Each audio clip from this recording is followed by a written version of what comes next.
अस्सलाम वालेकुम। आज हम पढ़ने जा रहे हैं एफएससी केमिस्ट्री पार्ट 1 और पार्ट 1 का जो केमिस्ट्री है उसका पहला चैप्टर बेसिक कंसेप्ट और बेसिक कंसेप्ट चैप्टर का जो पहला आर्टिकल है 1.1 एटम। इसमें हम पढ़ेंगे एटम क्या है और हिस्ट्री ऑफ एटम के बारे में पढ़ेंगे। तो हिस्ट्री ऑफ एटम में सबसे पहले आता है ग्रीक फिलोसोफर ने कहा था जो मैटर है हम इसको छोटे छोटे पार्टिकल में डिवाइड करते जाएं तो एक से ऐसी आती है कि हमें ऐसा यूनिट हासिल हो जाता है जिसे हम मजीद डिवाइड नहीं कर सकते। Greek philosopher thought that matter could be divided into smaller and smaller particles to reach a basic unit which could not be further subdivided. कि जो मादा है उसको हम छोटे से छोटे जर्रे में तोड़ सकते हैं और आखिर में एक ऐसी स्टेज आती है जिसे हम मजीद तोड़ नहीं सकते, डिवाइड नहीं कर सकते। उसके बाद डेमोक्रेटस ने कहा कि जो फर्दर सब डिवाइडेड पार्टिकल है, ऐसे पार्टिकल जिन्हें हम मजीद डिवाइड नहीं कर सकते, उसने उनको एटम का नाम दे दिया। उसने क्या किया? एटम का नाम दे दिया। अब उसने इनको एटम का नाम क्यों दिया? क्योंकि जो एटम है वो ग्रीक वर्ड एटमोस से ड्राइव किया गया है। इसका मतलब क्या है? इंडिविजिबल। इसका मतलब क्या है? इंडिविजिबल, नाकाबिले तकसीम। अब ये जो सारी थ्योरी पेश की थी ग्रीक फिलोसोफर ने थ्योरी पेश की थी, इसका कोई एक्सपेरिमेंटल एविडेंस नहीं थी, तजर्बाती सबूत नहीं था। नेक्स्ट है क्वांटिटेटिव स्टडी। क्वांटिटेटिव स्टडी ऐसी स्टडी है जिसमें हम देखते हैं कि मादा में एलिमेंट्स की जो एलिमेंट्स हैं वो कितनी मकदार में, क्वांटिटी मकदार के लिहाज से स्टडी करना।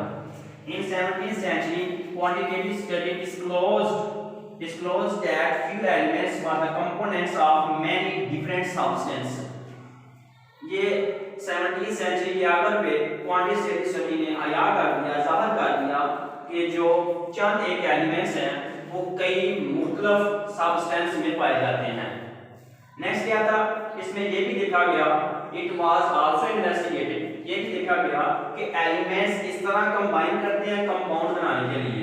हाउ एलिमेंट्स किस तरह एलिमेंट्स कंबाइन मिलते हैं टू फॉर्म कंपाउंड बनाने के लिए। इसमें ये भी देखा गया कि कंपाउंड किस तरह ब्रेक होते हैं आपने कंस्टिट्यूएंट एलिमेंट्स से मुराद वो एलिमेंट्स हैं जिनसे मिलकर कंपाउंड बनता है। अब कंपाउंड को किस तरह एलिमेंट्स में ब्रेक किया जा सकता है, इसमें ये भी देखा गया। नेक्स्ट है इसके बाद जॉन डाल्टन थ्योरी इन 1808 ये एक स्कूल टीचर था जिसने कहा कि हम law of conservation of matter and law of definite proportion ये उसी वक्त एक्सप्लेन हो सकते हैं जब हम ये माने कि एटम एग्जिस्ट करता है। Law of conservation of matter क्या है कि ना तो मादा को पैदा किया जा सकता है और ना ही तबाह किया जा सकता है। लॉ ऑफ डेफिनेट प्रोपोर्शन क्या है कि जो कंपाउंड्स हैं उनमें जो एलिमेंट्स की प्रोपोर्शन है, जो निस्बत है, वो क्या रहती है? कांस्टेंट रहती है। फॉर एग्जांपल हमारे पास H2O है तो इसमें जो प्रोपोर्शन है वो 2:1 है, मतलब दो हाइड्रोजन के एटम और एक ऑक्सीजन का एटम मिलेगा तो वाटर का मॉलिक्यूल बनेगा, अदरवाइज नहीं बनेगा। ये क्या है? Law of definite proportion. इसके अलावा इसने atomic theory the, he developed N atomic theory और इस एटॉमिक थ्योरी का मेन पोस्टुलेट मरकजी मफरूजा क्या था कि जितना भी मादा है वो मुख्तलिफ एलिमेंट्स के एटम से मिलकर बना है। All matter is composed of atoms of different elements. All matter तमाम मादा इज कंपोज्ड ऑफ बना हुआ है एटम्स ऑफ डिफरेंट मुख्तलिफ एलिमेंट्स से। जितना भी मादा है वो मुख्तलिफ एलिमेंट्स के एटम से मिलकर बना हुआ है और ये जो एलिमेंट्स हैं वो अपनी प्रॉपर्टी के हैं, उनकी जो प्रॉपर्टी है वो मुख्तलिफ है, which differ in their properties. Next, ये इसी एटम की तारीफ दी थी कि एटम क्या है। atom is the smallest particle of an element which can take part in a chemical reaction. Atom छोटे से छोटा ज़र्रा है किसी एलिमेंट का जो कि केमिकल रिएक्शन में हिस्सा ले सके, या आप इस तरह डिफाइन कर सकते हैं कि एलिमेंट का वो छोटे से छोटा ज़र्रा जो केमिकल रिएक्शन में हिस्सा ले सके उसे हम क्या कहते हैं, एटम कहते हैं। अब एटम्स की दो तरह के हैं। एटम्स कितने तरह के हैं? दो तरह के हैं। कुछ एटम ऐसे हैं जो आजादाना अपना वजूद बरकरार रख सकते हैं। Some atoms can exist independently. For example, helium, neon, argon, krypton, xenon, radon. ये नोबल गैस की जो पूरी फैमिली है ये क्या कर सकते हैं, एटॉमिक फॉर्म में एग्जिस्ट करती हैं। और कुछ एटम ऐसे हैं जो इंडिपेंडेंटली एग्जिस्ट नहीं करते। फॉर एग्जांपल हाइड्रोजन, नाइट्रोजन और ऑक्सीजन।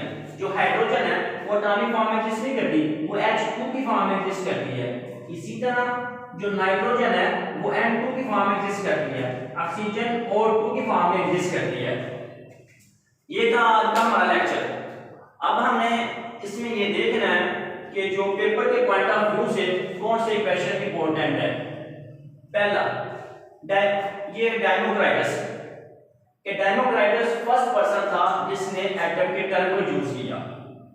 और दूसरा इसी में ही है कि जो एटम है इसका क्या मतलब है, इसका मतलब है इनडिविजिबल, नाकाबिल तकसीम। और उसके बाद आ जाते हैं जी जॉन डाल्टन पे।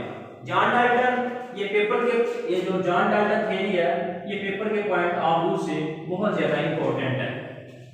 और उसके बाद व्हाट इज एटम पूछा जाएगा कि एटम व्हाट इज एटम, तो आपने लिखना है atom is the smallest particle of an element which can take part in a chemical reaction. Atom is the smallest, atom छोटे से छोटा ज़र्रा है, ऑफ एन एलिमेंट, एक एलिमेंट का, व्हिच जो कैन टेक पार्ट हिस्सा ले सकता है इन एक केमिकल रिएक्शन, एक केमिकल रिएक्शन में। और उसके बाद उदाहरण है कुछ एटम इंडिपेंडेंटली एग्जिस्ट करते हैं और कुछ इंडिपेंडेंटली एग्जिस्ट नहीं करते।